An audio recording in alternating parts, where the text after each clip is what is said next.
Assalamualaikum warahmatullahi wabarakatuh. Perkenalkan nama saya Nurdian Kasim dengan NIM 1S12202. Tujuan saya membuat video ini adalah untuk memenuhi tugas mata kuliah pengenalan pola, khusus saja di bagian multi-class classification.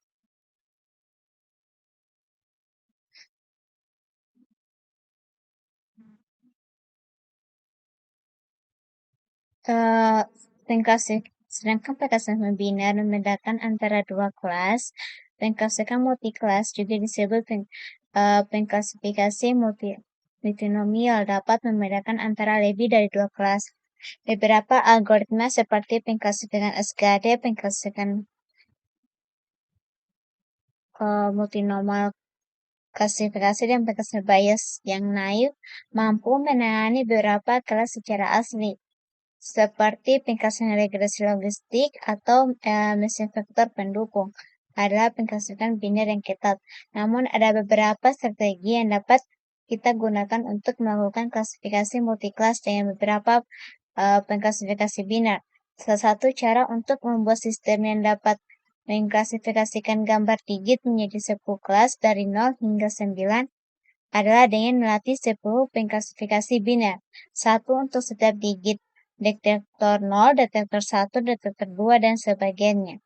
Kemudian ketika kita ingin mengklasifikasikan gambar, kita mendapatkan skor keputusan dari setiap pengklasifikasi untuk gambar tersebut, dan kita memiliki kelas yang pengklasifikasinya memberikan skor tertinggi. Ini disebut strategi 1 versus the rest atau OVR, juga disebut 1 versus all.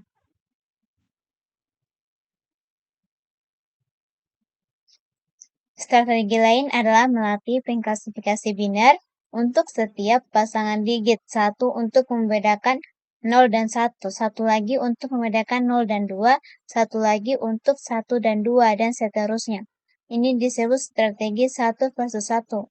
Jika ada kelas N, kita perlu melatih N kali N kurang 1 per 2 pengklasifikasi untuk masalah MNIST. Ini berarti melatih 45 pengklasifikasi biner. Saat kita ingin mengklasifikasi gambar, kita harus menjalankan gambar melalui semua 45 pengklasifikasi dan melihat kelas mana yang memenangkan duel paling banyak. Keuntungan utama dari 1 versus 1 adalah bahwa setiap pengklasifikasi hanya perlu dilatih pada bagian dari set pelatihan untuk dua kelas yang harus dibedakan.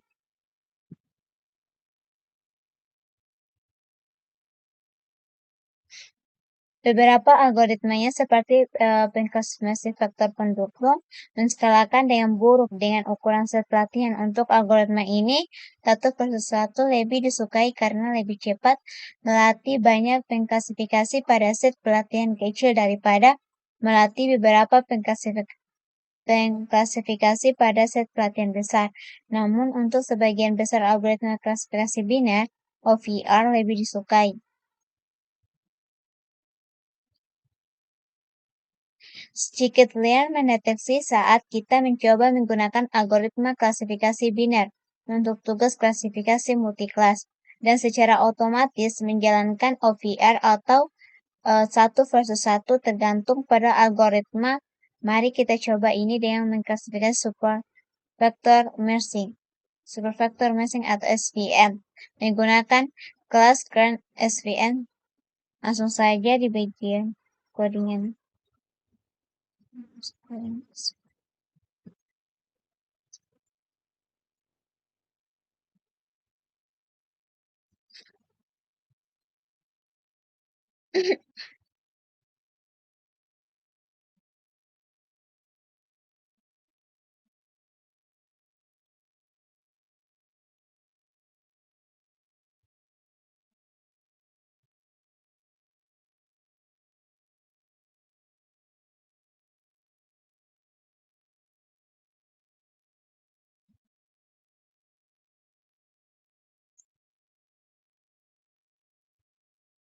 Nah, kode ini adalah penjelasan kita menggunakan SVM dari library scanner untuk melakukan klasifikasi. Bagian baris pertama itu kita akan mengimport Superfactor classification dari Lieber's Chicken SVH. Superfactor classification itu adalah implementasi dari klasifikasi SVM yang digunakan untuk masalah klasifikasi umum. Nah, baris kedua, itu kita akan membuat objek classifier SVM bernama SVM classifier. Secara default, kernel yang digunakan adalah RBF atau Radial Basis Function. Baris ketiga,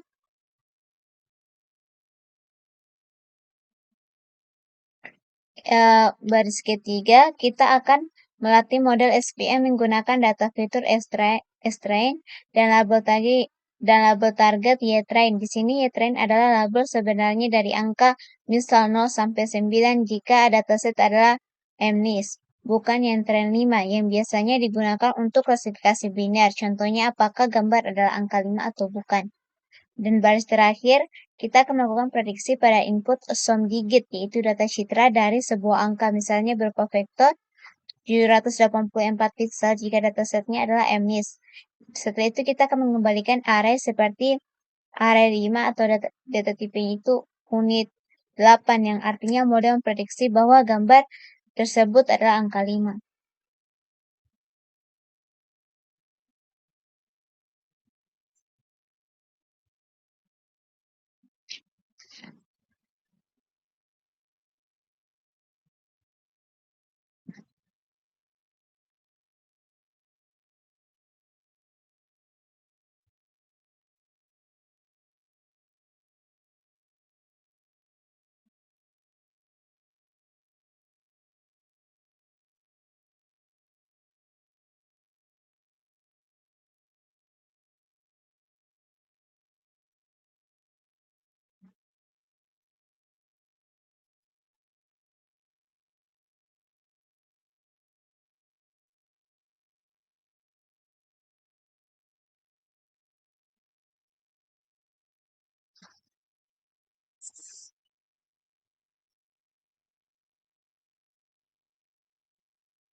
Nah, outputnya array 5 tipenya itu on 8, artinya Model memperkirakan bahwa gambar sontiget adalah angka 5.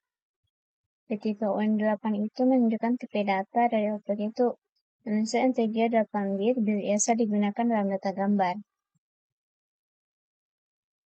Oke.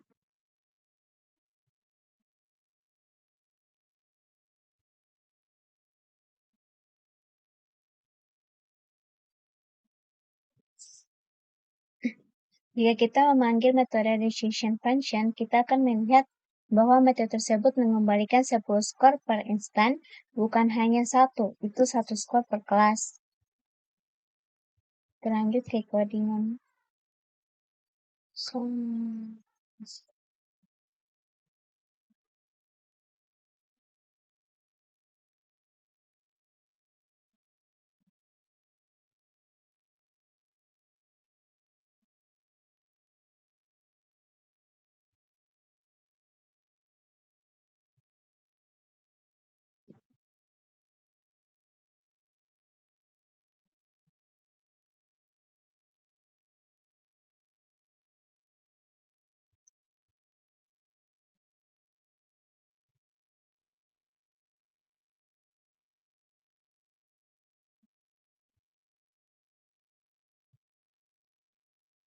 Nah, penjelasan dari coding ini adalah fungsi ini digunakan pada baris pertama. Fungsi ini digunakan untuk menghasilkan skor confidence dari setiap kelas sebelum dilakukan prediksi akhir. Ini bukan probabilitas tapi skor yang menunjukkan seberapa yakin model terhadap masing-masing kelas. Semakin besar nilainya, semakin yakin. Digunakan ketika kita ingin tahu seberapa kuat model memilih suatu kelas dibanding kelas lain, bukan cuma hasil akhirnya. Dapat kita lihat outputnya ini. Di sini outputnya adalah array 2 dimensi dengan 1 baris dan 10 kolom. Artinya 1 baris karena hanya 1 gambar atau sum digit yang diuji dan 10 kolom karena ada 10 kelas angka 0 sampai 9.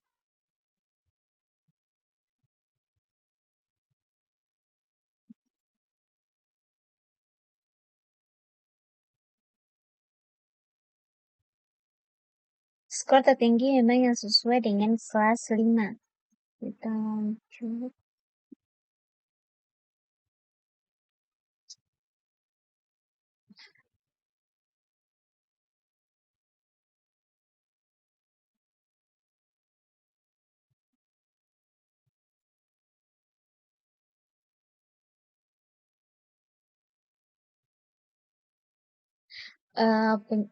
NP Argamos Somdige Score itu fungsi Argamos itu dari nanti digunakan untuk mencari indeks dari nilai maksimum dalam array.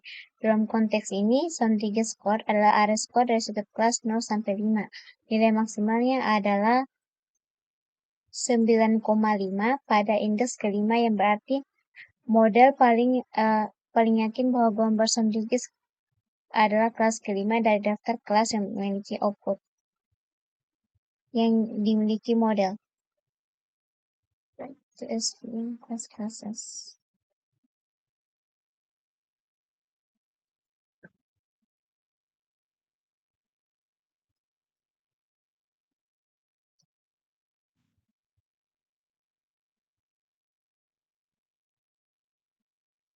Nah, SVM classes ini adalah atribut dari classifier SVM diskrete yang menyimpan urutan label kelas. Ini penting karena label kelas bisa saja tidak selalu urut, misalnya 359 tergantung datasetnya. Nah, di sini 0, 1, 2, 3, 4, 5, 6, 7, 8, 9. Artinya label kelas memang urut dari 0 sampai 9. Setelah itu lanjut.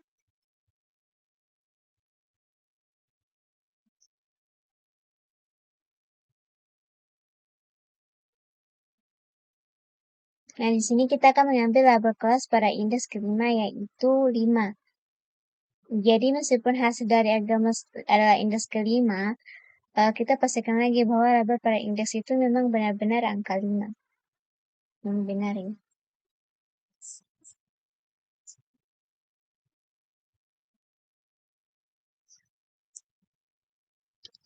Jika kita ingin memaksa sekalian untuk menggunakan satu versus satu atau satu versus sisanya, kita dapat menggunakan kelas one versus one classifier atau one versus rest classifier. Cukup buat instan dan teruskan pengklasifikasi ke konstruktornya, atau bahkan tidak harus menjadi pengklasifikasi binar. Misalnya, kode ini membuat pengklasifikasi multiclass menggunakan strategi OVR berdasarkan SVC. Langsung saja ke codingannya. Skill ya.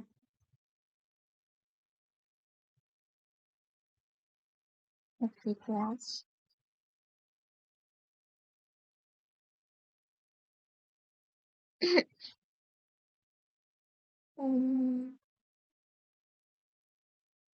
OVR kan. Ya, susah.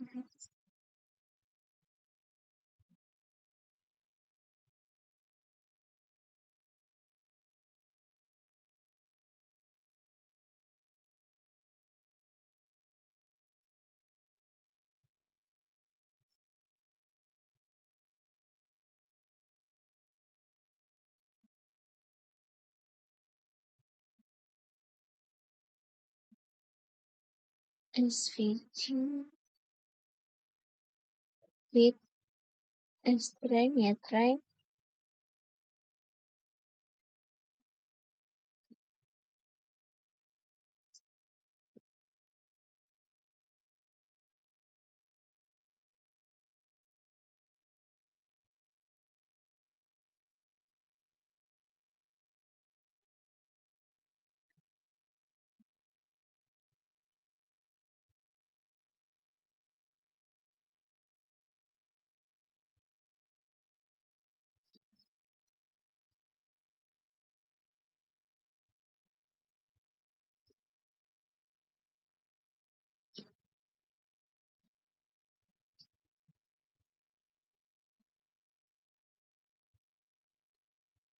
Nah, pada baris.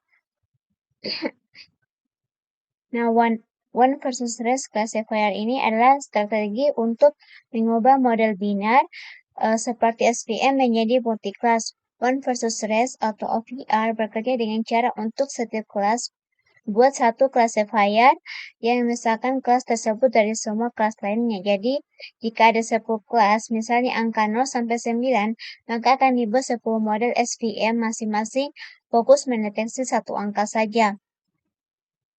OVR baris ke-3, OVR classifier fit strand netran itu adalah kita akan melatih 10 classifier atau satu per kelas dengan pendekatan one versus rest.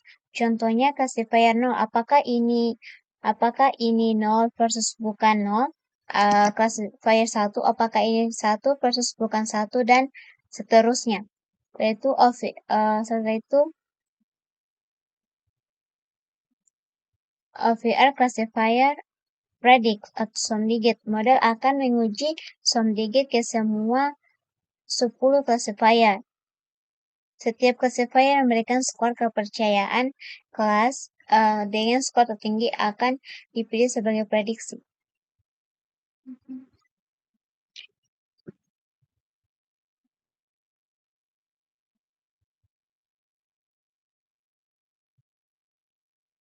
OVR classifier with extreme.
Nah, bagian end of the art classifier estimator itu di sini dia akan mengecek jumlah model yang dilatih dalam uh, OVR classification. Hasilnya itu adalah 10.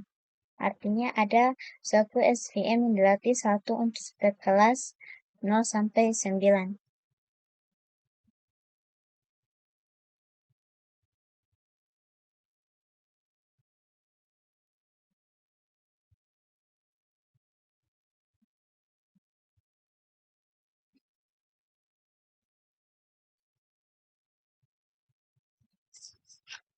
Berarti SGD classifier atau random forest classifier sama mudahnya.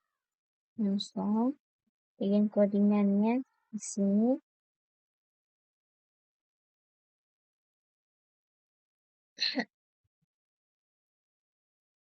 Bagian baris pertama, di sini kita akan melatih model klasifikasi berbasis stochastic gradient descent atau SGD. Model ini digunakan untuk klasifikasi linear seperti logistic regression dan linear SVM, yang unggulannya sangat efisien untuk dataset yang besar karena mengupdate bobotnya secara bertahap atau stokastis menggunakan sebagian data atau mini batch atau satu per satu.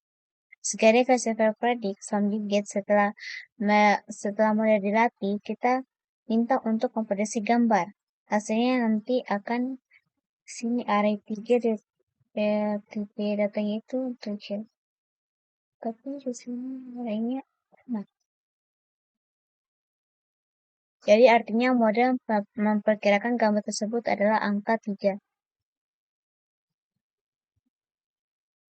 Oke, lanjut.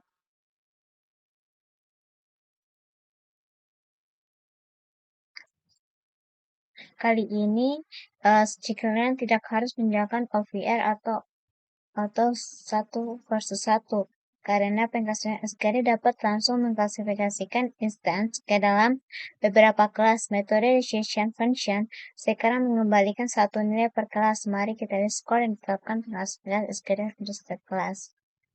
Lanjut ke codingan.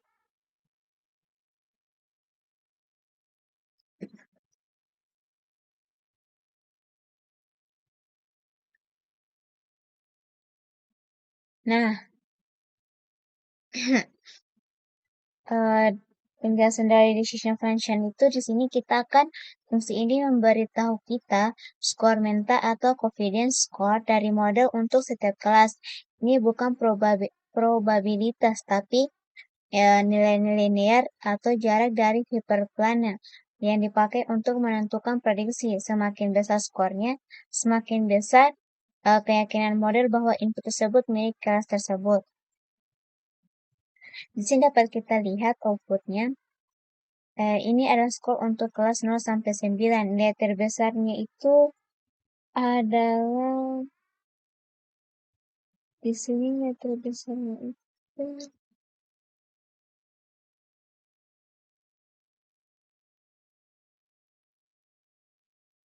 1823. Ini berada di indeks K-4.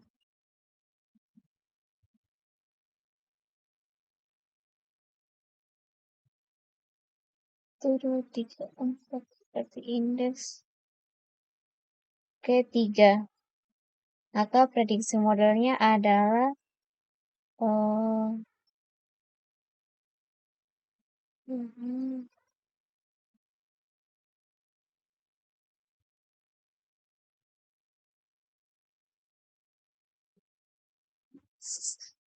kita dapat melihat bahwa Princess cukup yakin dengan prediksinya. Hampir semua skor sebagian besar negatif, sedangkan kelas kelima memiliki skor 24,12,5. Model ini memiliki sedikit keraguan tentang kelas 3 yang mendapat skor 5735. Sekarang tentu saja kita ingin mengevaluasi pengklasifikasi ini seperti biasa.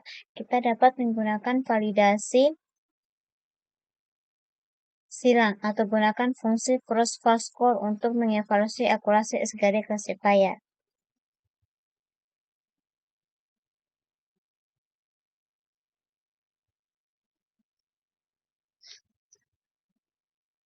Sini kita akan melakukan evaluasi performa model menggunakan cross validation.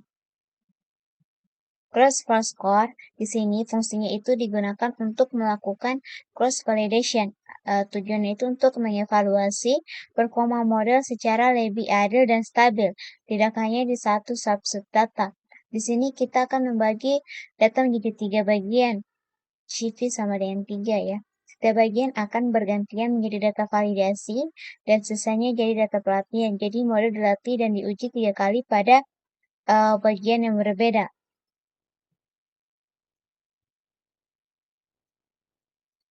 Scoring sama dengan akurasi itu diakan metrik yang digunakan adalah akurasi.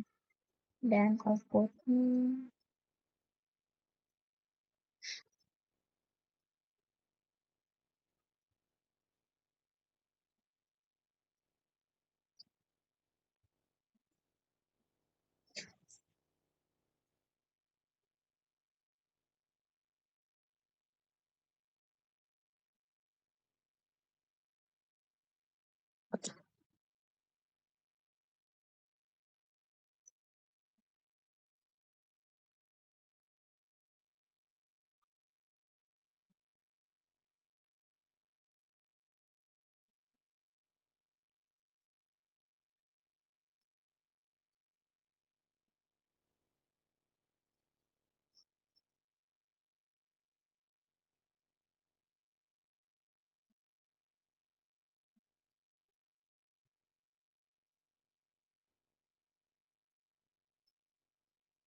Nah, di sini dapat kita lihat akurasi model pada masing-masing volt adalah volt pertama itu 87,36% dan volt kedua itu 85,83% dan volt ketiga itu 86,89%. Di sini dia menunjukkan model SGD classifier cukup konsisten dengan akurasi sekitar 85 sampai 87. dalam klasifikasi angka, misalnya image dataset.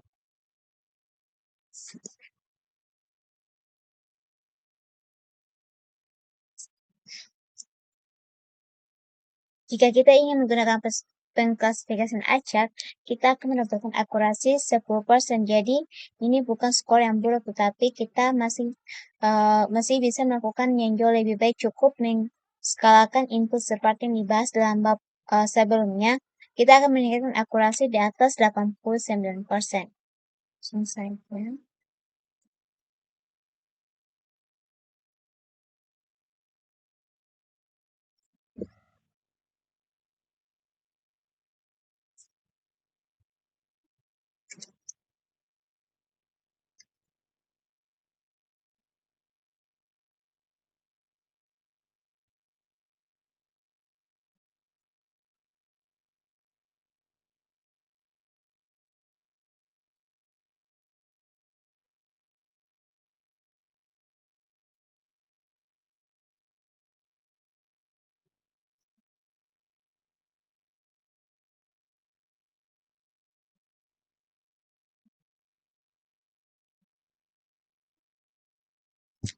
Nah, di sini kita akan meningkatkan performa model dengan cara melakukan standarisasi data fitur dan hasilnya.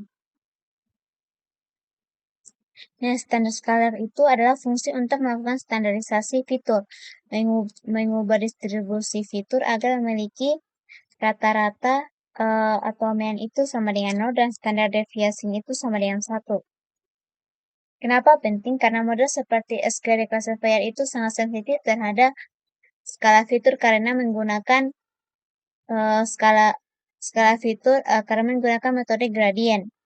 Strength as type and 6 float, dia akan mengubah tipe data menjadi float 64 agar hasil splanningnya lebih presisi dan kompatibel dengan standar scalar. Scalar fit transform itu dia akan menghitung rata-rata dan standar deviasi dari data. Dan transform itu adalah dia akan mengubah data agar terskala.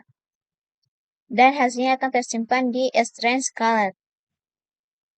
Nah, cross-fault score, dia akan mengevaluasi ulang model segala classifier dengan data yang sudah distandarisasi.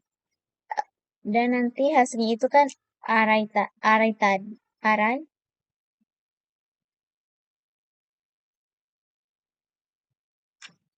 seperti ini, hasilnya akan array.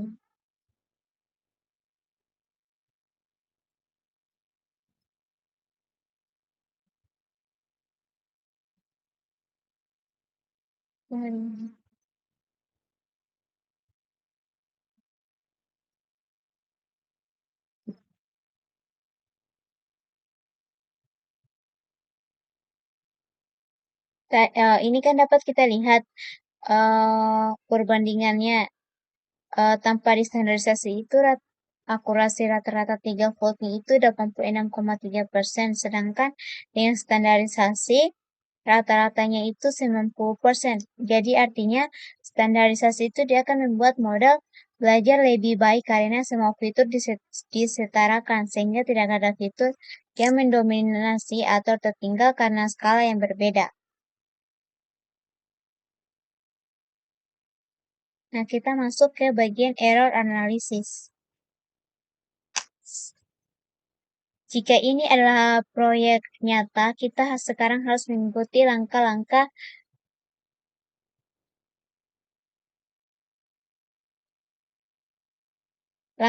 dalam daftar periksa proyek machine learning kita. Kita akan menjelajahi opsi persiapan data, mencoba beberapa model, memilih yang terbaik, dan menyempurnakan hiperparameter menggunakan grid search GP dan mengotomatiskan sebanyak mungkin di sini. Kita akan berasumsi bahwa kita telah menemukan model yang menjanjikan dan kita ingin menemukan cara untuk memperbaikinya. Salah satu cara untuk melakukannya adalah dengan menganalisis jenis kesalahan yang dibuatnya.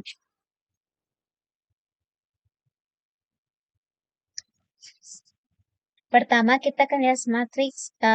Kita akan lihat conversion matrixnya. kita perlu membuat prediksi menggunakan fungsi cross-predict lalu memanggil fungsi convolution matrix seperti yang kita lakukan sebelumnya.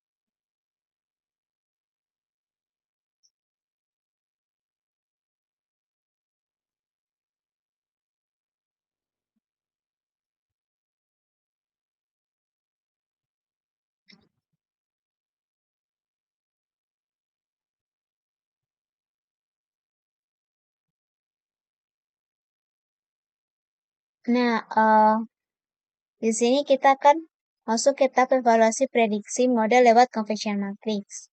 Angka ini penting untuk memahami di mana model kita salah atau benar dalam klasifikasi.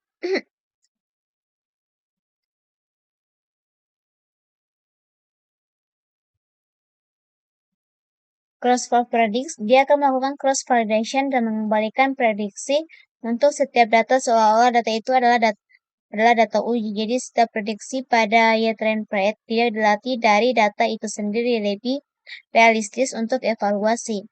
Convolution matrix membandingkan antara label asli Y-trend dan prediksi model Y-trend rate. Hasilnya adalah convolution matrix 10 kali 10 karena ini klasifikasi 10 kelas angka 0 sampai 9.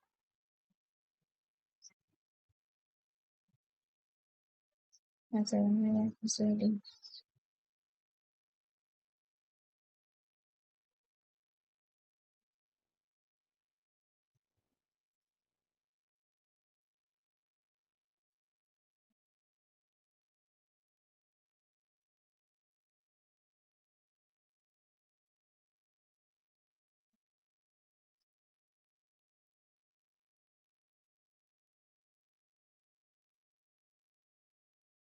Di sini dapat kita lihat outputnya.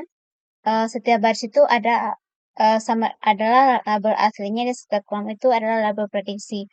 Contohnya baris ke 0 angka 0 yaitu 5.577 kali diprediksi benar sebagai 0 dan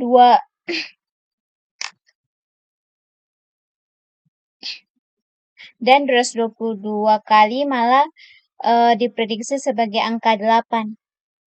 Baris ke 1 angka 1. 6.400 baris ke 1 angka 1. 6.400 kali benar sebagai 1 dan 198 kali salah jadi angka 8. Nah, kita lanjut ke berikutnya.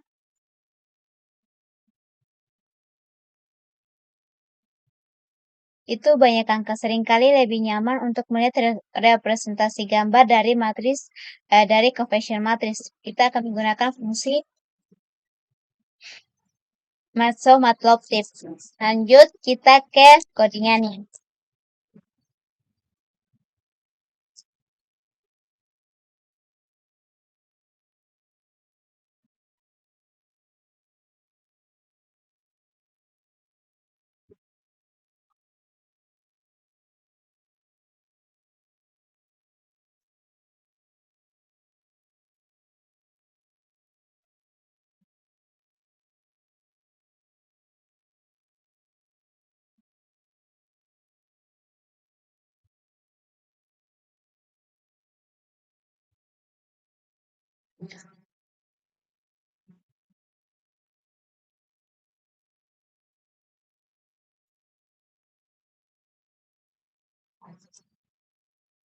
Nah,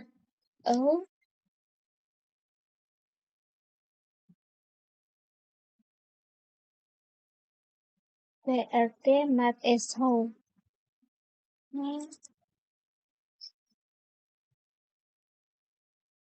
Nah, Pertema Sophie ini adalah dia akan menampilkan quotient matrix sebagai gambar dan conversion MX matrix itu data conversion matrix yang sudah kita hitung sebelumnya. Dan CMAP sama dengan PLT CM Gray itu dia akan menggunakan skala warna abu-abu atau gray color map. Putih itu sama dengan nilai besar atau banyak prediksi benar, sedangkan hitam itu adalah nilai kecil atau sedikit prediksi benar atau banyak kesalahan.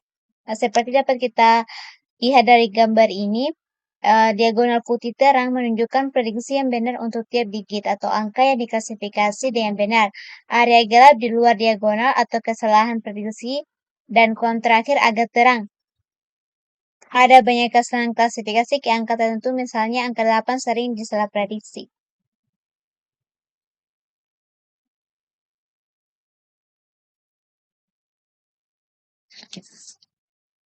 Mari kita fokuskan plot pada kesalahan. Pertama, kita perlu membagi setiap nilai dalam matriks dalam conversion matrix dengan jumlah gambar di kelas yang sesuai sehingga kita dapat membandingkan tingkat kesalahan alih-alih jumlah absolut kesalahan yang akan membuat kelas yang melimpah terlihat buruk secara tidak adil.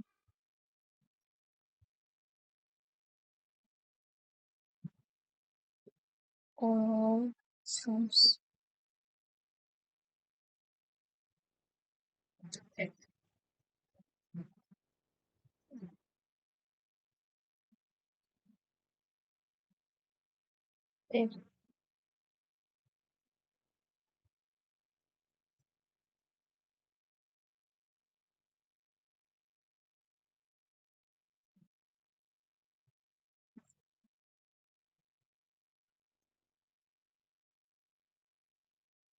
Nah, maksud dari codingan baris ini, dia akan menghitung jumlah total setiap baris dalam conversion matrix. Conversion matrix sum AC1 itu dia akan menjumlahkan setiap baris dalam conversion matrix. Dan dia akan memastikan hasil tetap berbentuk array 2 dimensi agar bisa dibagi nanti. Dan dia akan menormalisasi conversion matrix. Setiap elemen dalam conversion matrix dibagi dengan total jumlah elemen di barisnya. Tujuannya itu adalah untuk mengubah angka absolut menjadi presentasi kesalahan per kelas. Nah, di sini kita akan memvisualisasikan kesalahan klasifikasi. Pertama, dia akan menghapus nilai diagonal set menjadi 0 agar hanya kesalahan klasifikasi yang terlihat dan visualisasi. Nilai diagonal awalnya menunjukkan jumlah prediksi benar untuk setiap kelas. Dengan menghilangkannya, kita bisa lebih fokus pada kesalahan model misclassification error. Dapat kita lihat outputnya. Pada fungsi matriks awal, diagonalnya akan terang karena menunjukkan banyak prediksi benar. Setelahnya nilai diagonal dihapus, hanya kesalahan klasifikasi yang terlihat. Ketika kotak yang paling terang menunjukkan kelas yang sering diklasifikasikan secara salah, misalnya jika ada banyak titik terang di kolom 8, berarti banyak angka yang salah diklasifikasikan sebagai angka 8. Kita lanjut. Menganalisis kesalahan individu juga bisa menjadi cara yang baik untuk mendapatkan wawasan tentang apa yang dilakukan bank klasifikasi kita dan mengapa gagal, tetapi lebih sulit dan memakan waktu. Misalnya, mari kita plot contoh 3S dan 5S fungsi plot digit hanya menggunakan fungsi imsolve. Lihat notifikasi. Langsung saja.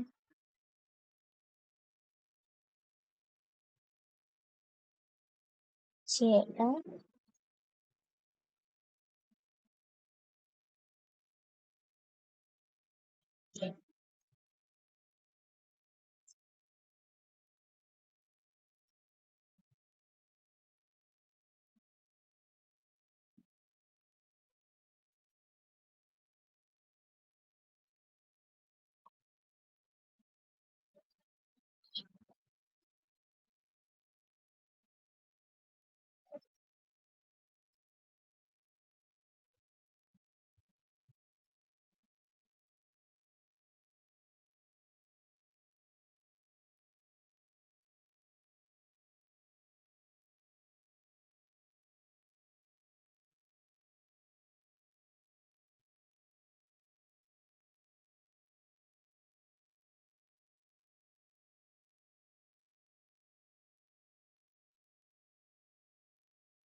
Nah, di sini kita akan menganalisis kesalahan klasifikasi antara dua digit, dalam hal ini angka 3 dan 5, yang menentukan gambar digit yang benar dan salah diklasifikasikan. Penjelasan pada baris pertama, di sini kita akan memilih dua kelas yang ingin dianalisis, yaitu angka 3 dan 5. Setelah itu, baris kedua,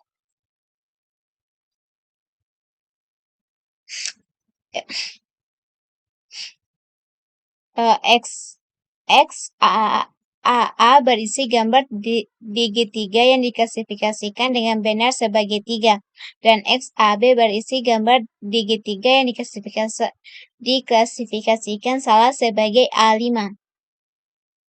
Dan XBA berisi gambar digit 5 yang diklasifikasikan salah sebagai 3, dan XBB berisi gambar digit 5 yang diklasifikasikan dengan benar sebagai 5. Setelah itu kita akan menampilkan gambar digit tadi. Di sini kita akan mengatur ukuran gambar menjadi 8x8 inch. Dan juga kita akan menampilkan 25 digit 3 yang diklasifikasikan dengan benar sebagai 3, dan subplotnya itu 221. Berarti plot di posisi kiri atas. Dan di sini juga kita akan menampilkan 25 digit 3 yang dikasihkan salah sebagai 5, dan subplotnya itu 222, berarti plot di posisi kanan atas. Dan bagian sini juga kita akan menampilkan 25 digit 5 yang dikasihkan sebagai salah sebagai 3, subplotnya itu 223, berarti plot di posisi kiri bawah. Dan bagian terakhir, kita akan menampilkan 25 digit 5 yang dikasihkan benar sebagai 5, dan subplotnya itu 224, berarti plot di posisi kanan bawah. Nah, pada gambar ini, kiri atas, angka 3 yang dikasihkan benar sebagai 3, dan kanan atas, angka 3 yang salah dikasihkan sebagai 5, dan kiri bawah, angka 5 yang salah dikasihkan sebagai 3, dan kanan bawah, angka 5 yang diklasifikasikan benar sebagai 5. Jika banyak kesalahan di kanan, atas, atau kiri bawah, berarti model sering tertukar antara 3 dan 5.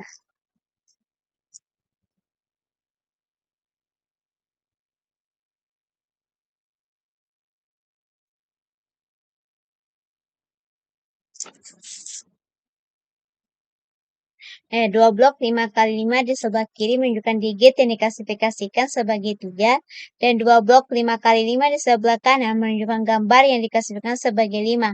Beberapa digit yang salah diklasifikasikan yaitu di blok kiri bawah dan kanan atas.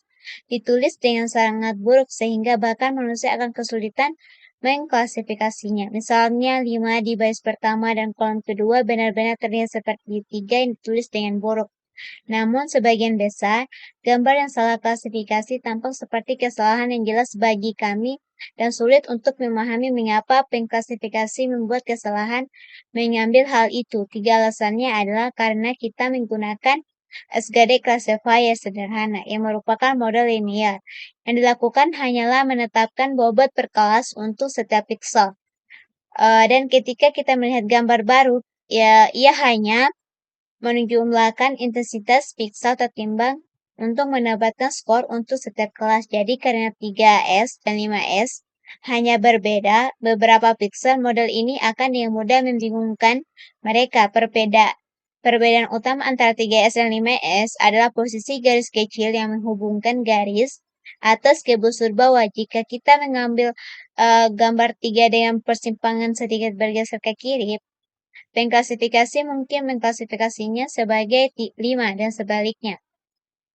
Dengan kata lain, pengklasifikasi ini cukup sensitif terhadap pergeseran dan rotasi gambar. Jadi, salah satu cara untuk mengurangi kebingungan 3/5 adalah dengan memproses gambar terlebih dahulu untuk memastikan bahwa gambar tersebut berada di tengah dengan baik dan tidak terlalu diputar. Ini mungkin akan membantu mengurangi kesalahan lainnya juga. Kita masuk ke multi-label classification.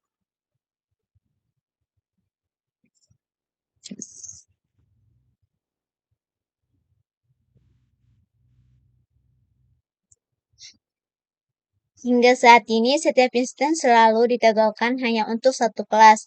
Dalam beberapa kasus, kita mungkin ingin mengklasifikasi kita menghasilkan beberapa kelas untuk setiap instance.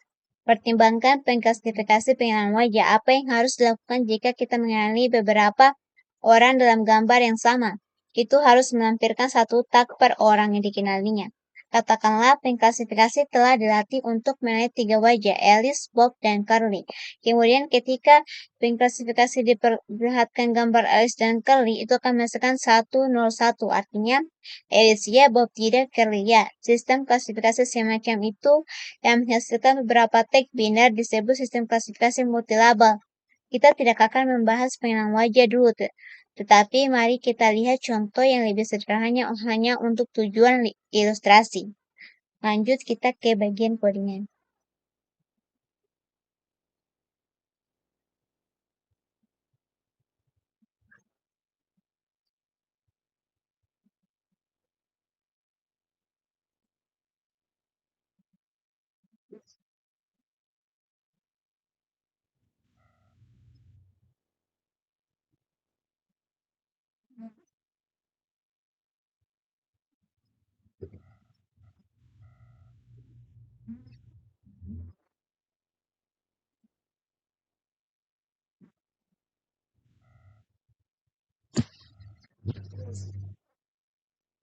Di sini kita menggunakan KNN untuk multilabel classification, di mana satu sampel dapat memiliki label dari satu label.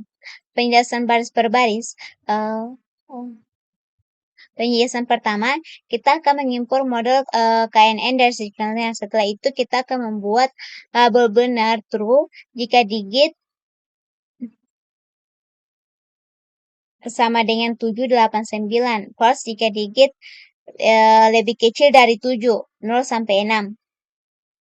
Setelah itu kita akan membuat label biner untuk bilangan ganjil true jika angka ganjil 13579 dan false jika angka genap 024668. Dan kita akan menggabungkan kedua label menjadi satu array dengan dua kolom. Kolom pertama 1 jika digit lebih besar sama dengan 7 dan 0 jika lebih kecil dari 7. Dan kolom kedua 1 jika digit ganjil, 0 jika genap. Contoh hasil Y multilabelnya itu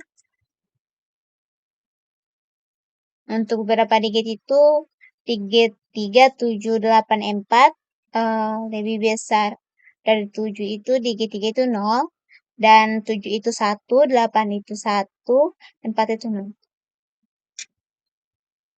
Kita akan membuat model KNN dengan default parameternya misalkan neighbors-nya itu Cynthia 5, tapi di sini tidak ada tapi setelah itu kita akan melatih model KNN menggunakan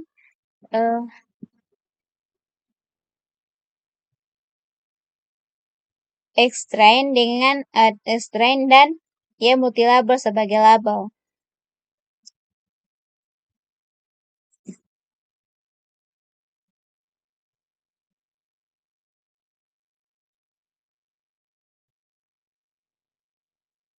Sekarang kita dapat membuat prediksi dan melihat bahwa itu menghasilkan dua label.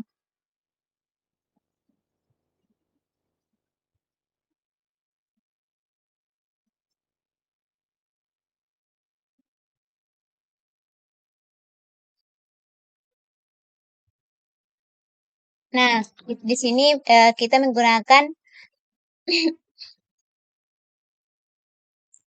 KNN untuk mengisi dua label dari sebuah angka atau sum digit.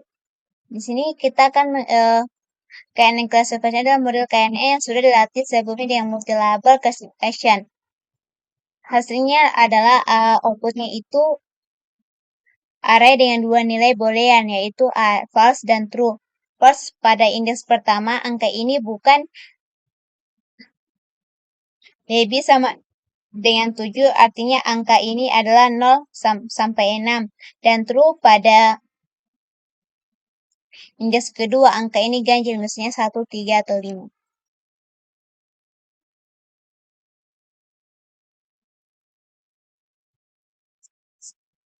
Ada banyak cara untuk mengevaluasi pengklasifikasi multilabel dan memilih metrik yang tepat sangat bergantung pada proyek kita. Salah satu pendekatannya adalah mengukur Evans score untuk setiap label individu. Lalu cukup hitung skor rata-rata. Kode ini menghitung Evans score rata-rata di semua label.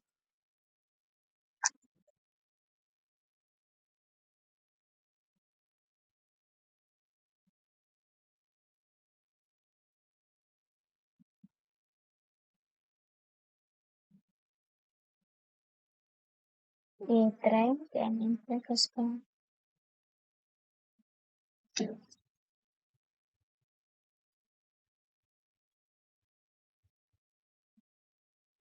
Evans score.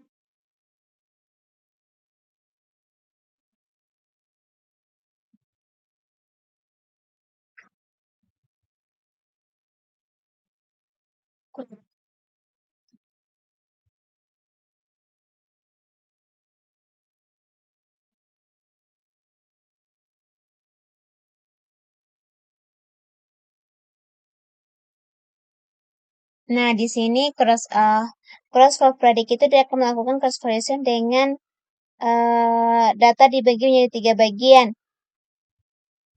Dan digunakan untuk mengisi dua label yang multilabel, yaitu apakah diri tersebut lebih besar sama dengan 7 dan apakah diri tersebut ganjil. Ya, Train Predict itu akan menyimpan prediksi multilabel dari modal. Setelah itu, kita akan menghitung Evans score. Evans score adalah mengukur keseimbangan antara presisi dan recall. Yang multilabel adalah label sebenarnya, sedangkan yang Train Predict adalah prediksi dari model KNN.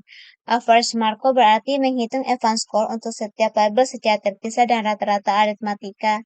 Dari Evans score, setiap label diambil.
Nah, di sini dapat kita lihat outputnya itu nilai Evans score-nya adalah 0,976, menunjukkan model bekerja sangat baik dalam prediksi multilabel. Semakin mendekat 100, semakin baik performa model dalam mengenali digit yang lebih besar sama dengan 7 dan digit yang ganjil.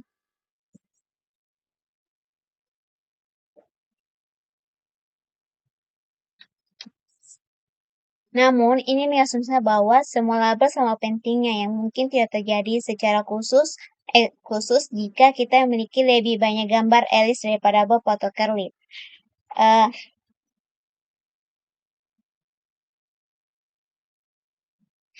Kita mungkin ingin memberikan lebih banyak bobot pada skor pengklasifikasi pada gambar Alice. Salah satu opsi sederhana adalah memberikan setiap label berat yang sama dengan penyangganya, yaitu jumlah. Jumlah dengan label target tersebut. Untuk melakukan ini cukup kita atur average-nya atau tingginya dalam kode sebelumnya. Kita masuk ke bagian multi-output classification. Jenis tugas klasifikasi terakhir yang akan kita bahas di sini disebut klasifikasi multi-kelas multi-output atau hanya klasifikasi multi-output. Ini hanyalah generalisasi klasifikasi multi-label di mana setiap label dapat multi-kelas, yaitu dapat memiliki lebih dari dua nilai yang mungkin. Untuk mengilustrasikan hal ini, mari kita bangun sistem yang menghilangkan noise dari gambar. Ini akan mengambil sebagai input gambar digit yang bising, dan itu akan menghasilkan gambar digit yang bersih. Direpresentasikan sebagai array intensitas pixel seperti gambar MNIST.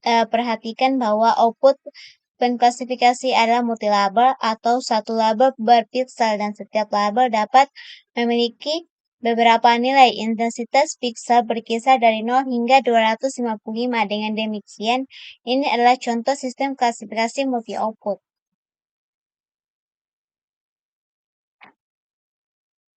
Garis antara klasifikasi dan regresi terkadang kabur, seperti dalam contoh ini. Bisa dibilang, memprediksi intensitas pixel lebih mirip dengan regresi daripada klasifikasi.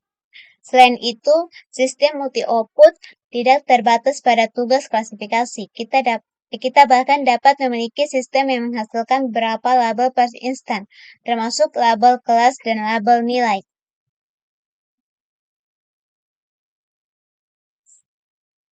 Mari kita mulai dengan membuat set pelatihan dan pengujian dengan mengambil gambar MNIST dan menambahkan noise ke intensitas pixelnya dengan fungsi Randy NumPy. Gambar target akan menjadi gambar asli. Langsung saja kita ke bagian codingannya.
Nah, di sini kita menambahkan noise ke data latih.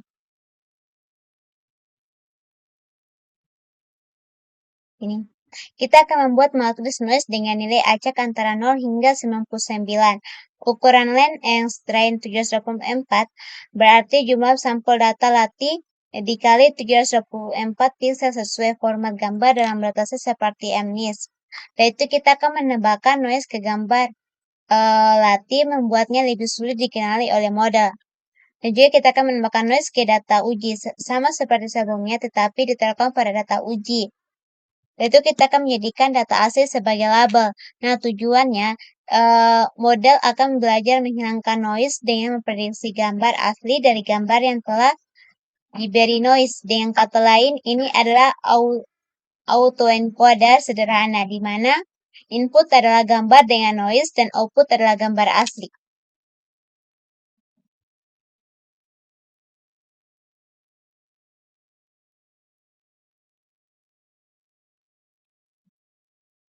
Mari kita intip gambar dari set pengujian ya. Kami mengintip data pengujian, jadi kita harus menerapkan scanning sekarang. Di sini dapat kita lihat gambarnya. Gambar menunjukkan dua versi angka 4 dari dataset MNIST. Gambar kiri, angka 4 dengan noise, tampilan berbintik atau berpasir. Gambar kanan, angka 4 yang telah dibersihkan dari noise menggunakan model denoising. Kaitan dengan kode sebelumnya itu, kode yang kita jalankan sebelum kan kita menambahkan noise ke gambar asli dan mencoba melatih model untuk menghilangkan noise. Nah, data inputnya kan gambar dengan noise dan target outputnya itu gambar asli tanpa noise model. Misalnya kita memakai KNN atau autoencoder belajar untuk menghapus noise sehingga bisa mengonversi gambar kiri noise menjadi gambar kanan.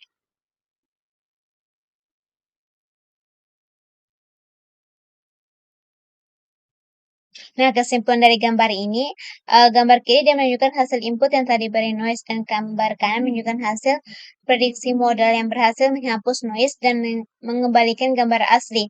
Denoising penting dalam pengolahan citra untuk meningkatkan akurasi model dalam pengenalan pola.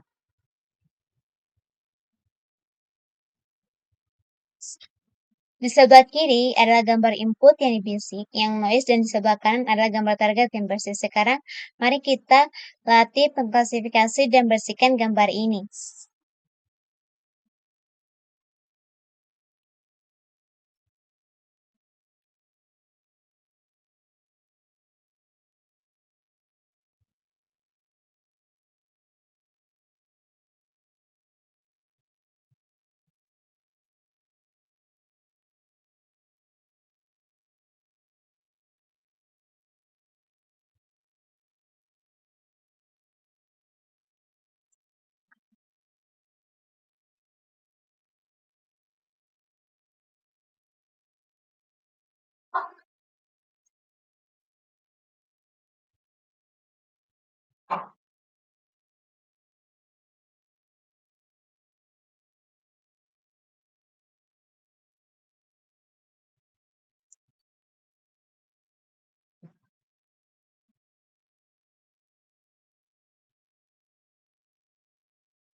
Nah,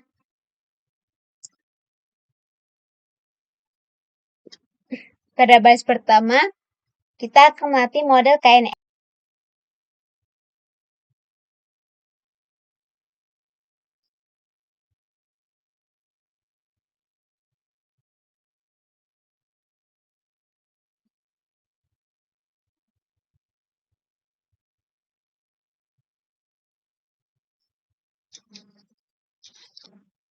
Nah, di sini kita melatih model KNN dengan S-Train Mode, gambar angka yang mengandung noise, Y-Train Mode, gambar angka versi tanpa noise, dan model akan belajar memetakan gambar noise ke gambar aslinya. Clean Digit Stmos itu Somdigit mengambil satu gambar angka mengandung noise dari data uji. Model KNN akan memprediksi versi-versi dari angka tersebut. Clean Digit berisi hasil prediksi model gambar angka tanpa noise. Plot Digit dia akan menampilkan gambar angka hasil prediksi yang telah kita bersihkan dari noise. Nah, outputnya ini gambar yang kita menunjukkan angka 4 yang tampak tajam dan dengan jelas. Kemungkinan merupakan hasil dari prediksi model KNN setelah proses denoising. Jika gambar sebelumnya memiliki noise, maka gambar ini adalah hasil rekonstruksi bersih dari model. Model KNN menggunakan kemiripan dengan tetangga terdekatnya untuk memberikan gambar ke bentuk aslinya.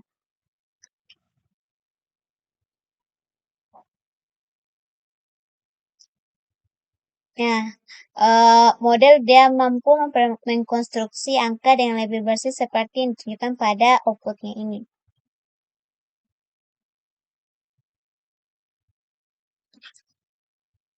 Sudah cukup dekat dengan target, ini mengakhiri tur klasifikasi kita.